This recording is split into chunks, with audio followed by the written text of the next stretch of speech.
The first true snow of winter fell heavy across the plains, draping the world in white silence. Smoke curled steadily from Mary's chimney, a fragile sign of life against the vast wilderness. Inside the cabin, warmth radiated from the hearth, but unease hung in the air like a shadow. Mary could feel it in the way. Tahu's shoulders stiffened whenever the dogs barked at distant sounds. She saw it in the way Samuel glanced nervously toward the trail whenever he stepped outside to chop wood. The children might not have understood, but Mary did. The fragile peace they had built could not last forever. Word had surely spread in town, whispers, suspicions, the sight of strange tracks, the unease of neighbors too quick to label an enemy. Sooner or later, someone would come, and when they did, she feared the price. That night, as the fire burned low, Tahu sat across from her, sharpening his knife with slow, deliberate strokes. The flames lit his face in sharp relief, every scar and shadow telling stories Mary could never fully know. "You are restless," she said softly. He nodded once. "Danger comes." Her hand stilled on her mending. "How soon?" "Soon," he said simply, eyes flickering toward the door. "Tracks. Scouts near creek." "Not mine." A chill ran through her. "Not his people, settlers." That meant men with guns, suspicion, and the law on their side. "What do we do?" She whispered. Tihu single quotes S gaze lingered on her, long and unreadable. At last he said, "I leave." The word struck her like a blow. Leave. The thought of his absence opened a hollow place inside her she hadn't expected. "You can't," she said quickly. "Not in this weather." "Not with—" She glanced toward the sleeping children. "You've become part of this home. They'll—" Her voice faltered. I single quotes LL.TAHU single quotes SI softened just slightly. "Home," he repeated quietly, tasting the word. "You give me life." "I give you safety." Mary shook her head. "If you go, they'll still come here. They'll still ask questions. You leaving doesn't erase what's already happened, for a long time." Silence stretched between them, broken only by the pop of the fire. Finally, Tahu set down his knife. "Then I give gift," he said, his voice like stone yet touched with something deeper. Gift that lasts. The next day, before the sun rose, Tahu was gone. Mary woke to the emptiness of his place by the hearth, her stomach knotting with dread. Panic surged. What if he had left for good? What if she never saw him again? But before despair fully set in, the door creaked open.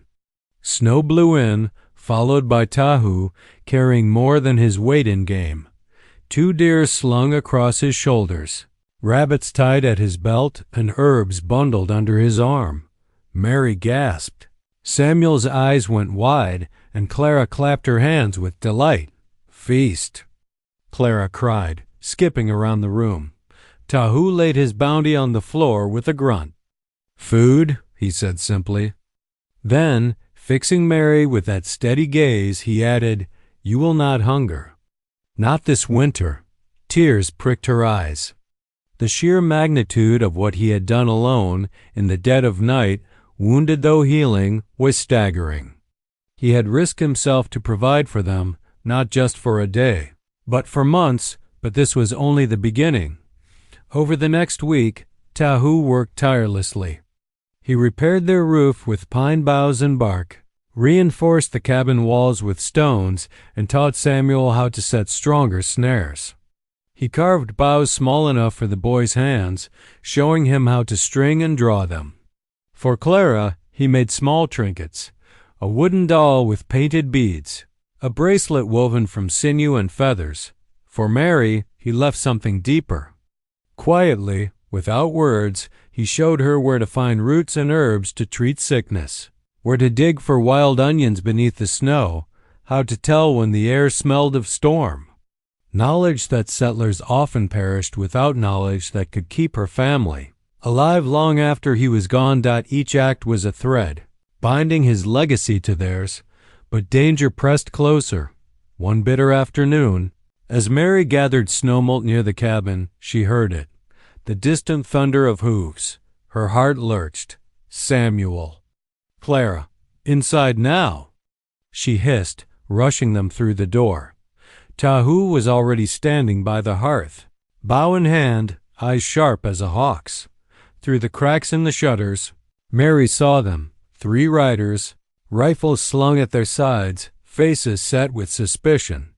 Men from town. They dismounted, their boots crunching in the snow. Mrs. Whitlock. One called, his voice hard.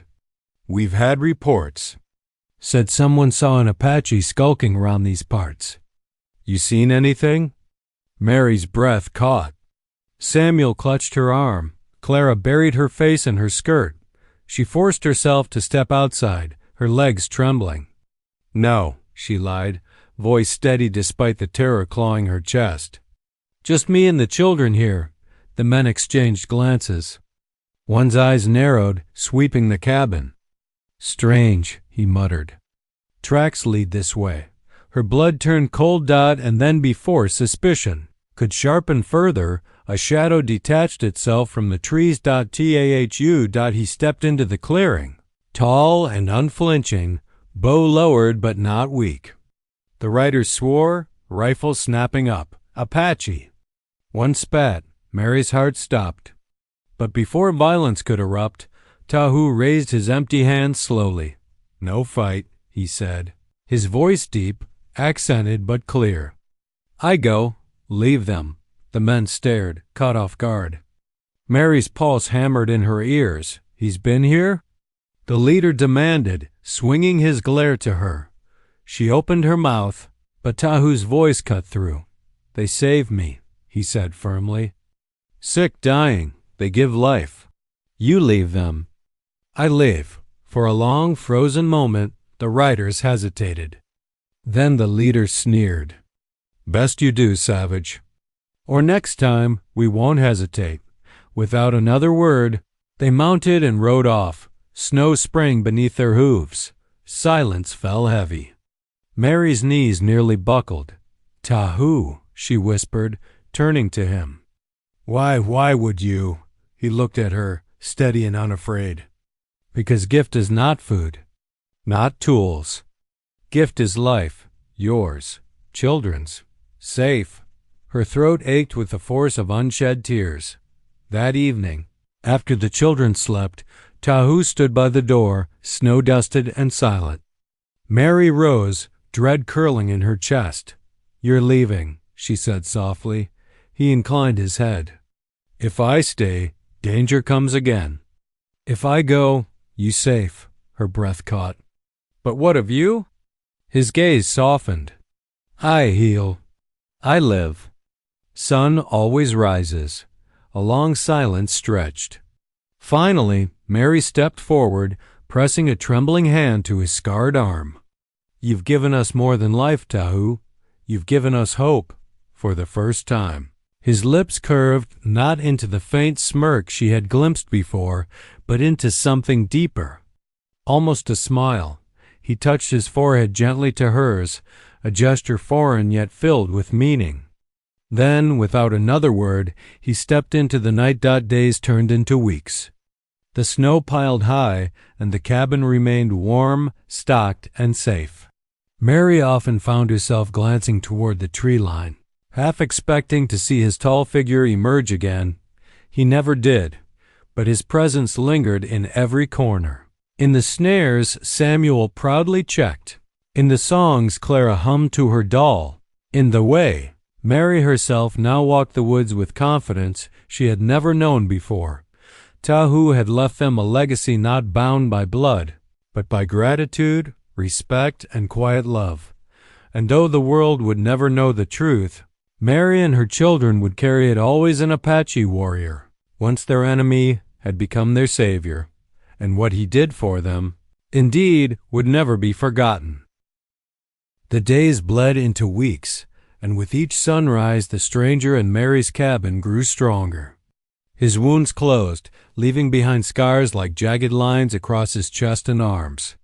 The fever that had threatened to consume him finally broke, replaced by a restless energy that made it impossible for him to remain bedridden. At first, Mary insisted he rest.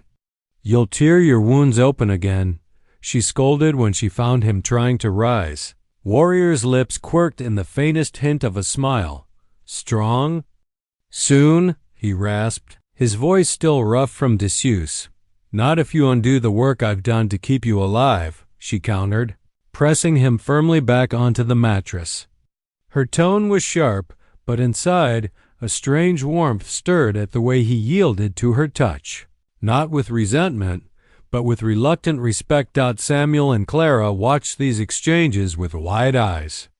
To them, he was still half mystery, half danger. But curiosity outweighed fear. Clara, braver in her innocence, was the first to breach the silence. One afternoon, she placed her doll gently on the warrior's lap.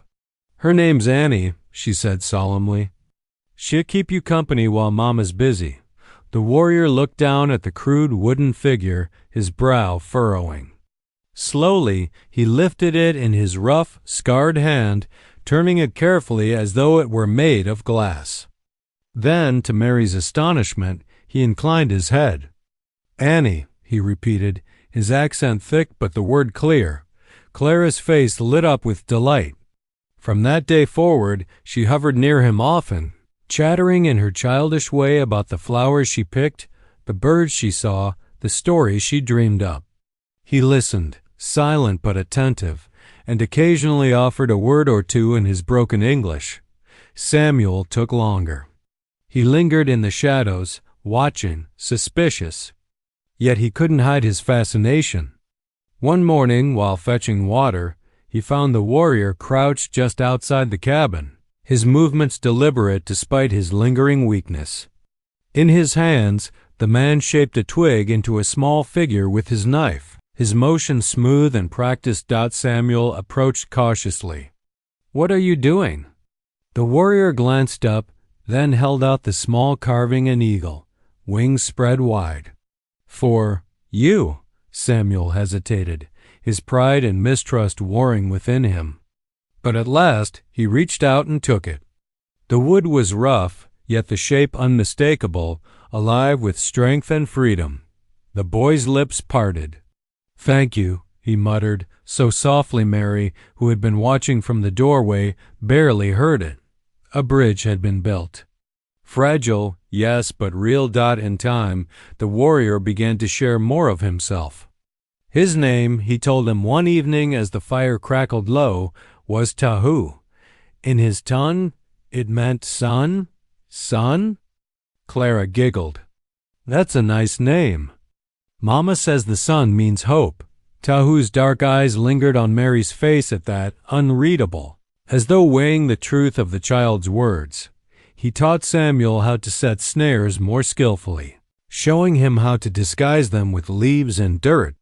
He showed Clara how to braid grass into little mats. He even offered Mary advice when she struggled with the stubborn soil near their cabin, pointing out herbs and wild roots that could be used for medicine or food. Mary found herself caught between awe and unease. This was knowledge no settler would willingly accept from an Apache. If word ever reached the town, she would be branded a traitor. But here, in the quiet safety of her cabin, it felt like survival, like the faintest spark of something long lost. Partnership.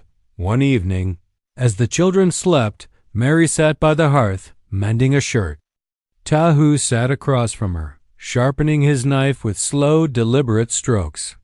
The silence between them was not uncomfortable, but weighted, thick with unspoken things. At length, he spoke. "You not fear me?" Mary looked up, startled. His gaze was steady, searching. "I'd be lying if I said I never feared you," she admitted, her voice quiet. "When Samuel and Clara first brought you home, I thought you would bring ruin on us all. And now?" She set down her needle, meeting his eyes across the firelight. "Now I see a man who has suffered as I have. A man who has bled as we all do. For a moment, Neither moved. Then Tahu inclined his head slowly, as though granting her words the weight of truth. It was the first time Mary realized she no longer saw him only as Apache, or as the faceless enemy who had taken her husband.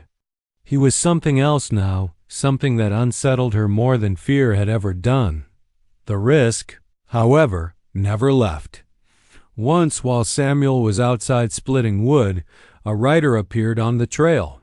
Mary's heart lurched as she recognized one of the town's farmers, a man known for his sharp tongue and sharper suspicion, Mrs. Whitlock. He called, tipping his hat. "Haven't seen you in town lately. Everything all right out here?" Mary forced a smile, hiding her trembling hands in her apron. "All is well, thank you. Been busy with the children, that's all." His gaze swept the cabin, lingering longer than she liked.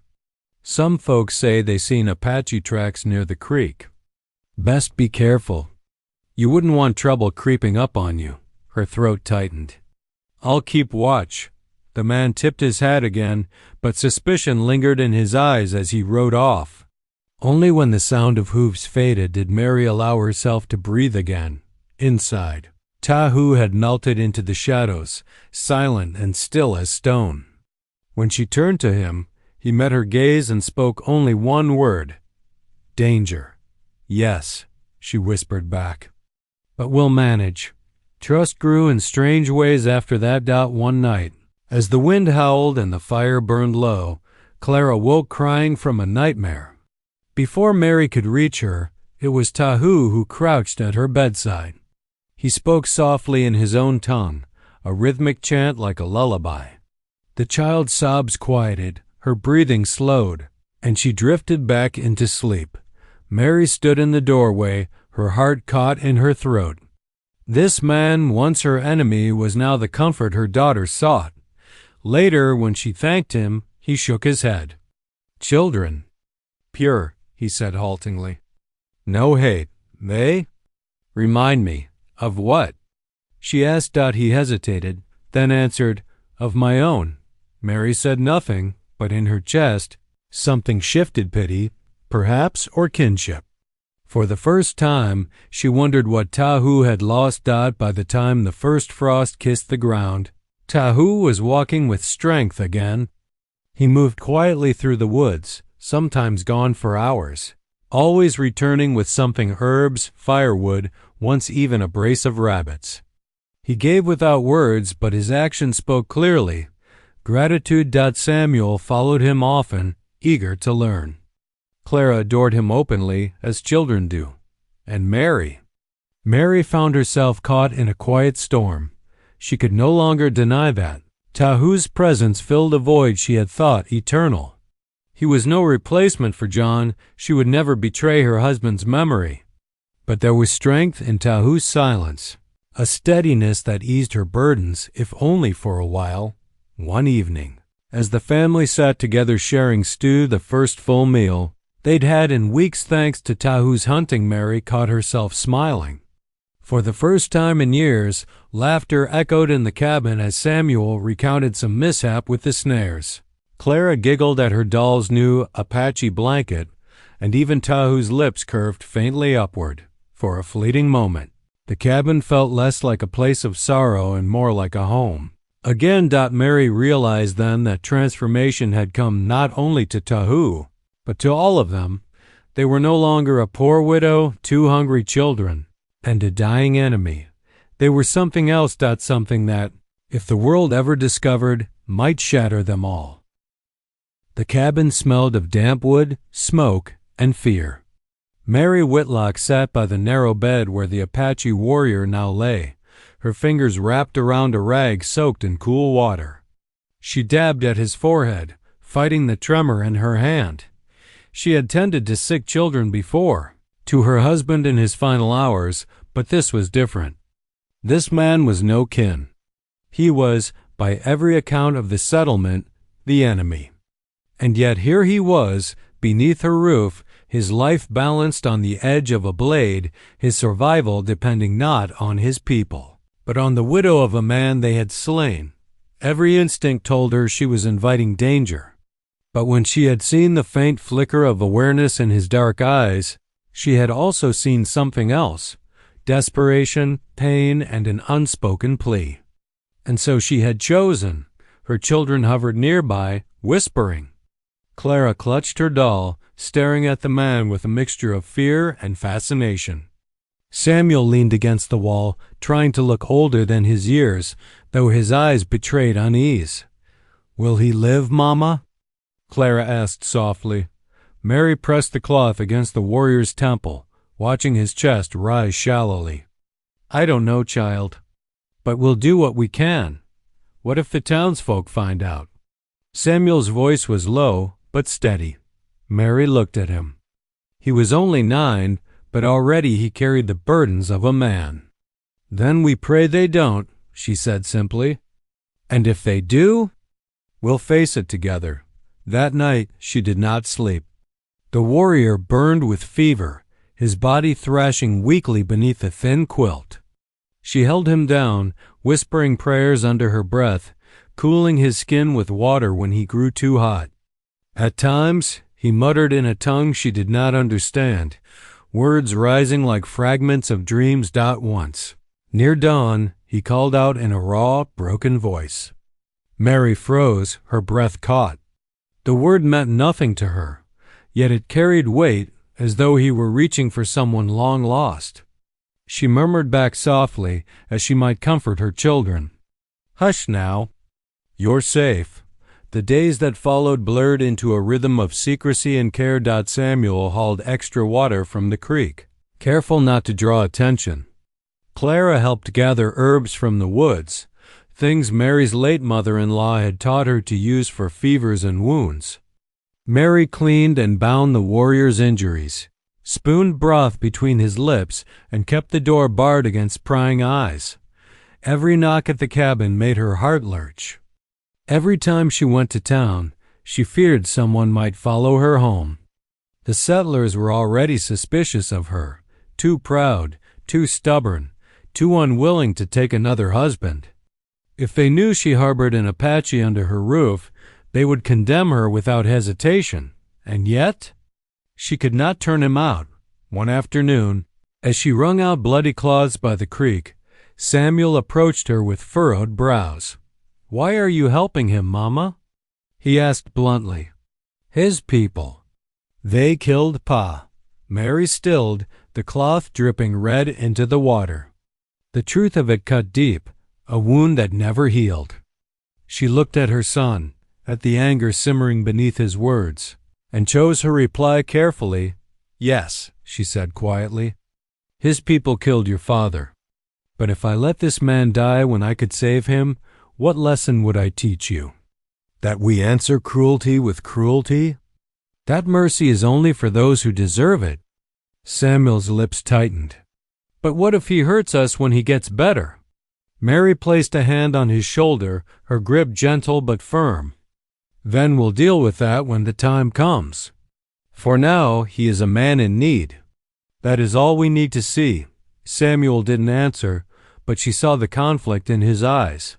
He was young, yet the world had already asked him to choose between hate and compassion. She prayed he would not grow hard too soon. Days passed. Slowly, the warrior's fever broke. His breathing steadied.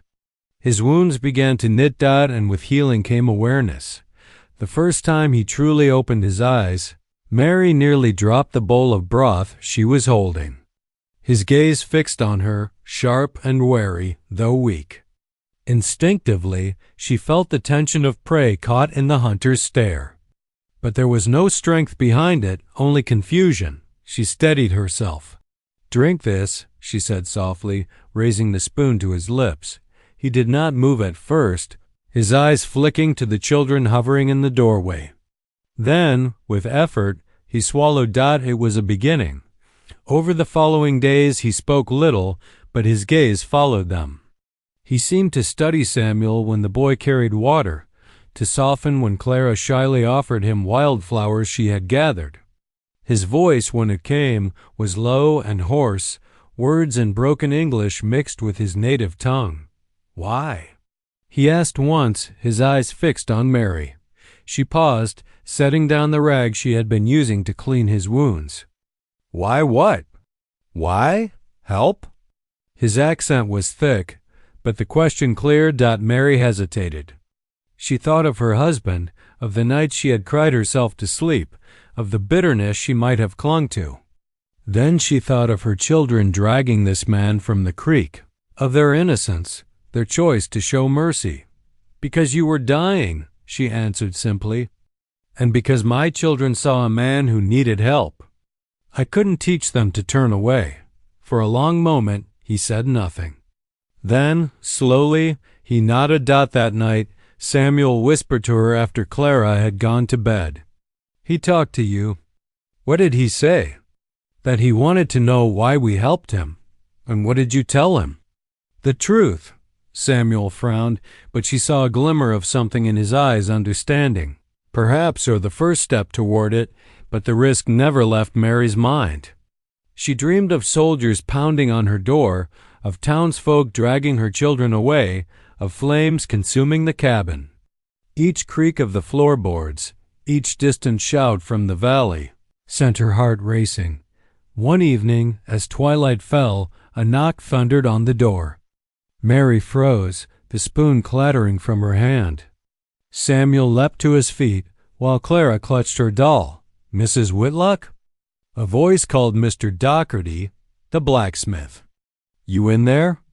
Mary forced calm into her voice. "Yes, what is it?" "We've got word Apache's been sighted near the ridge. Keep your doors barred, here? Folks are saying they're wounded, desperate. If you see anything, you let us know." Mary's breath caught. She pressed a hand to the door, steadying herself. "I will." She lied smoothly. Footsteps retreated, fading into the night. Mary sagged against the wood, her knees weak. Behind her, Samuel whispered, "They're looking for him, Mama." Mary turned, her face pale but resolute. "Then we must be more careful than ever." The warrior's eyes, half lidded from the bed, gleamed with understanding. He had heard every word, and in that silence a fragile bond of trust deepened. Mary knew the road ahead would be perilous. But she also knew one thing with unshakable certainty. She had chosen compassion, and there was no turning back. The morning began like so many others, with Samuel heading toward the creek at first light. The boy carried a bundle of crude snares slung over his shoulder, his face serious beyond his years. Clara trotted after him, her doll tucked under her arm. "Stay close." "Clara," he reminded her, his voice steady in the way a 9-year-old tries to sound like a man. "I will," she replied, her small legs hurrying to keep up. She had insisted on coming, as she often did, despite Mary's protests. Clara didn't like to be left behind. She said it made her feel the world was too big and empty without her brother nearby. Mary had let them go. She knew Samuel was careful, and the creek was not far. Besides, she needed to finish mending a coat for barter. She could still see their figures in the distance as she stood by the cabin door, and she whispered a quick prayer for their safety before returning. Inside, the path to the creek wound through patches of tall grass and clusters of cottonwoods. Birds chattered from the branches, and the cool air carried the scent of damp earth. Samuel checked his snares as he went, hoping to find something more than the single rabbit of the day before. His heart sank when most traps were empty. Hunger gnawed at him constantly, but he pushed it down. He couldn't let Clara see his worry. Clara skipped along beside him, humming to her doll. "Do you think we'll catch a big fat rabbit today, Sammy?" she asked, her eyes bright. "Maybe," he said. Though his voice carried no conviction. They reached the creek, its waters glistening in the morning sun. Samuel crouched to check another snare hidden near the reeds. Empty again.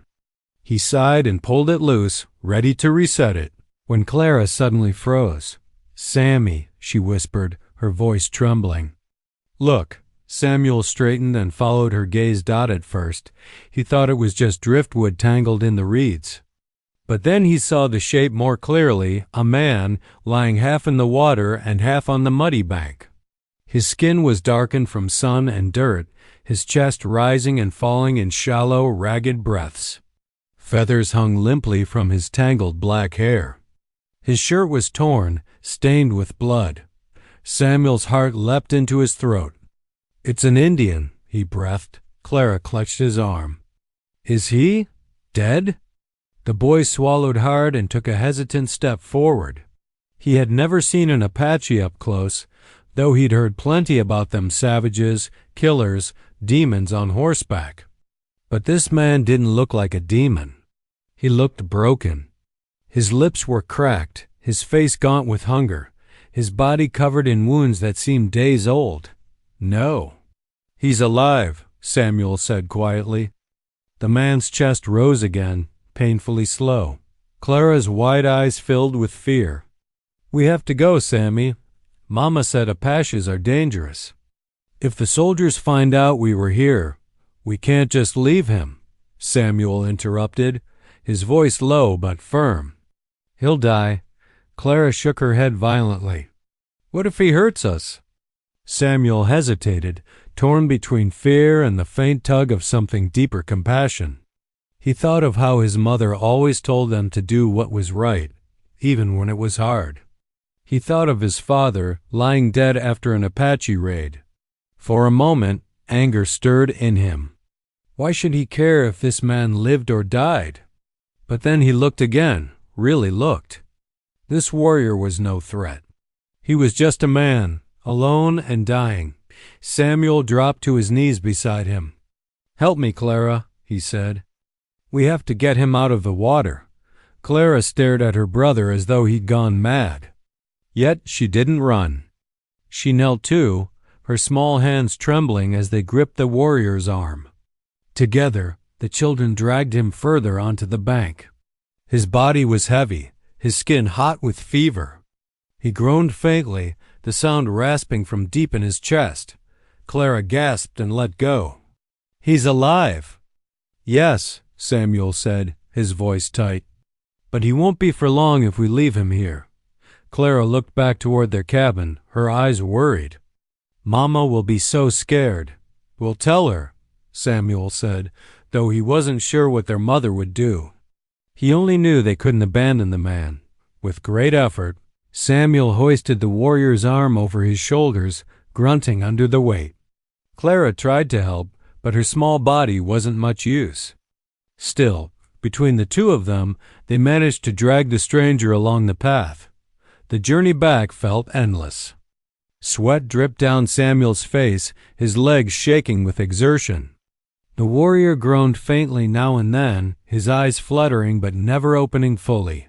Clara whispered prayers under her breath, clutching her doll against her chest when she wasn't steadying the man's feet. By the time they reached the cabin clearing, Samuel's arms ached so badly he thought they might fall off.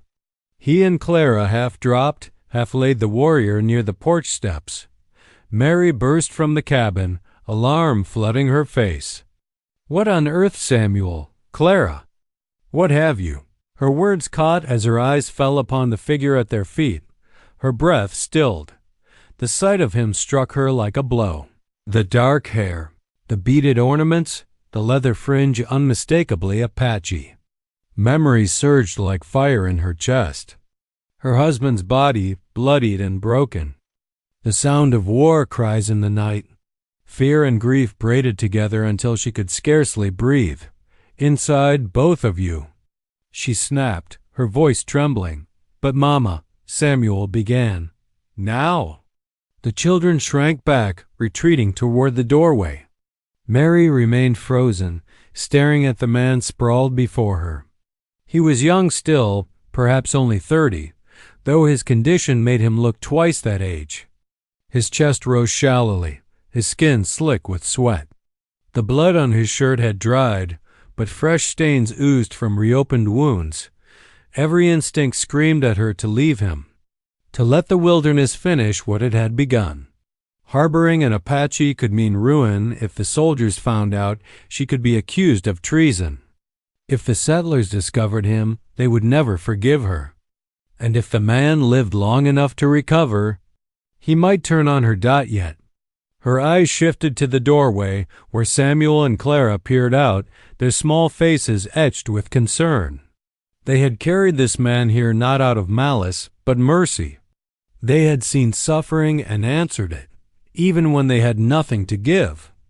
What kind of mother would she be if she taught them to turn away from that? Mary knelt slowly beside the warrior. Her hands shook as she pressed them against his brow. His skin burned with fever, his pulse weak but steady. He needed care water, food, his wounds cleaned, or he would not last the night. She closed her eyes and whispered a prayer. Lord, give me strength. If I am wrong in this, forgive me.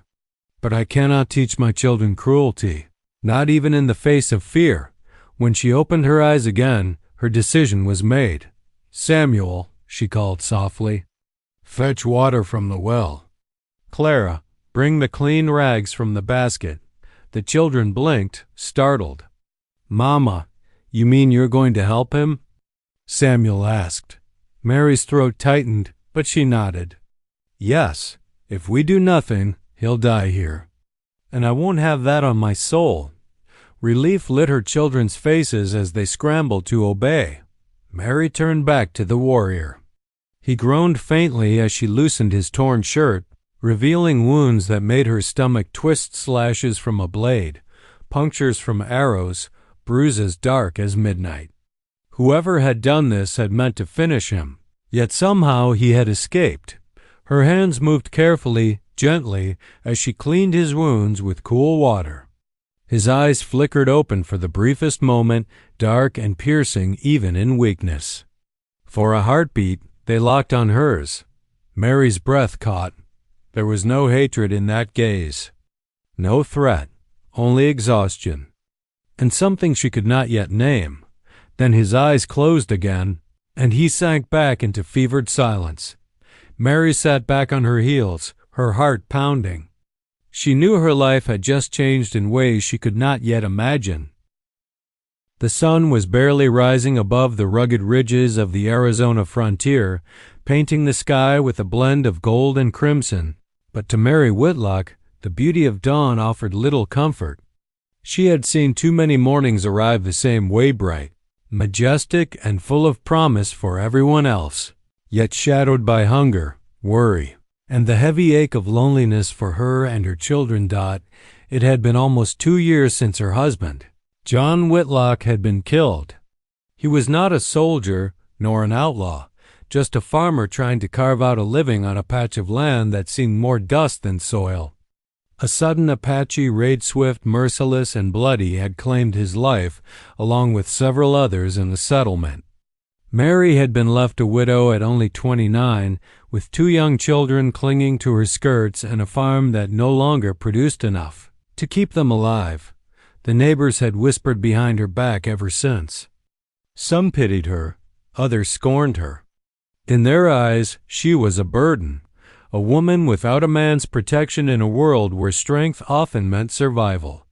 The town council had offered her a meager allowance of supplies at first, but when more settlers arrived and tensions with the Apache grew, charity for a poor widow and her half-starved children was no longer a priority. Mary learned to fend for herself the hard way. Her mornings began before the rooster crowed. She would rise from the straw-stuffed mattress she shared with her children, her bones aching from endless toil, and light the fire in the small stone hearth. The cabin, built mostly by her late husband, was held together by rough-hewn logs, mud chinking, and faith. The roof leaked whenever the rain came heavy, and the cold of winter crept through the cracks like an uninvited ghost. Her children, Samuel and Clara, stirred quietly each morning, never once complaining, though they often went to bed with empty stomachs. Samuel was 9, already trying to act like a man, though his frame was thin and his face too soft for such burdens. He fetched water from the creek, chopped kindling when his mother's arms were too tired, and always kept an eye on his sister. Clara was 6, small and frail, with wide blue eyes that seemed to ask questions Mary could not answer. Why must we always be hungry, Mama? Why did Papa never come back? Why does no one help us? Mary swallowed those questions like bitter medicine, never daring to answer aloud. Instead, she carried on. The soil around their cabin refused to yield much, no matter how hard she worked it. Last season, she had managed to grow a small patch of corn and beans, but it had barely lasted them through the autumn. Hunting was near impossible. Game had grown scarce, and she had neither the rifle nor the skill to chase it. Sometimes Samuel caught a rabbit with his snares, or Clara gathered wild berries when the season allowed, but those were small mercies, not solutions. On most days, Mary relied on her sewing needle. Her late husband's mother had taught her the art of mending clothes, and she had grown deft with thread and cloth. She often walked to town, carrying a small bundle of work for settlers who would pay her in scraps, flour, lard, or sometimes just kindling wood. It wasn't enough, but it was something, still. The people of the settlement never let her forget that she was alone. "You'd do better remarrying, Miss Whitlock," one shopkeeper had said bluntly when she came to barter for sugar with a set of patched shirts. "A woman's got no business trying to raise kids by herself out here. Ain't natural." Mary had smiled tightly, biting back her anger. She didn't need another husband. She needed a chance, a break, a miracle. But miracles were rare on the frontier. That morning, as she stirred the last of their cornmeal into a thin porridge, she caught Samuel watching her with those solemn, too old eyes of his. He said nothing, only glanced at Clara, who licked her lips hungrily as she waited for her portion. Mary ladled the porridge carefully, dividing it equally, and kept only a spoonful for herself. She had grown used to eating less, telling herself she could manage on willpower alone if it meant her children were fed. After breakfast, Samuel went outside to check his traps near the creek. Clara stayed close, playing with a doll her father had carved before his death, a simple wooden thing, worn smooth from years of clutching. Mary went about her chores, hauling water, washing what little laundry they had, and chopping wood until her arms trembled. Her mind wandered often while she worked. She thought about John, his laugh, the way he had called her Mary Girl, the promises they had made about building a life together. She thought about the day she had found his body brought back from the raid and the weight of the earth as she buried him. She thought about the long road ahead, and how each day seemed harder than the last. By midday, the sun burned hot over the valley. Samuel returned, dragging behind him a single scrawny rabbit, which he presented with quiet pride. Mary smiled and ruffled his hair, though inside she worried. One rabbit wouldn't stretch far. Still, she made do. She skinned the animal, boiled it with wild onions Clara had gathered, and stretched the broth into supper. The children ate eagerly, but Mary found herself staring at the flames more than the food. Her thoughts clouded with dread of the coming winter. Last year had been brutal, and she had nearly lost Clara to fever. She couldn't let it happen again. As the day faded and the sky bled into dusk, Mary sat on the porch, her hands folded tightly in her lap. Samuel was carving sticks into makeshift arrows, and Clara sang softly to her doll. The land stretched before them, wide and unforgiving, every shadow hinting at danger, outlaws, wild animals, or the ever-feared Apache warriors who still roamed the hills. Most settlers cursed the Apache, calling them savages, but Mary's feelings were more complicated. They had killed her husband, yes, but she had also seen settlers do cruel things, burn villages, steal land, break treaties. She did not hate them, but she feared them, as everyone did. Out here, fear was as common as dust. Night fell, and Mary tucked her children into bed, whispering prayers that tomorrow might bring them some relief. She sat awake long after they had drifted to sleep, listening to the sounds of the night, the howl of a distant coyote, the rustle of wind through the pines, the lonely creak of the cabin's frame.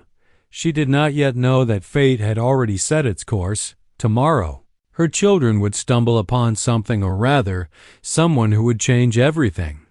A man lying half dead on the riverbank, his body broken and bloodied, his breath shallow but stubborn. An Apache warrior, and from that moment forward, her life, her children's lives, and the weight of their hardship would never be the same.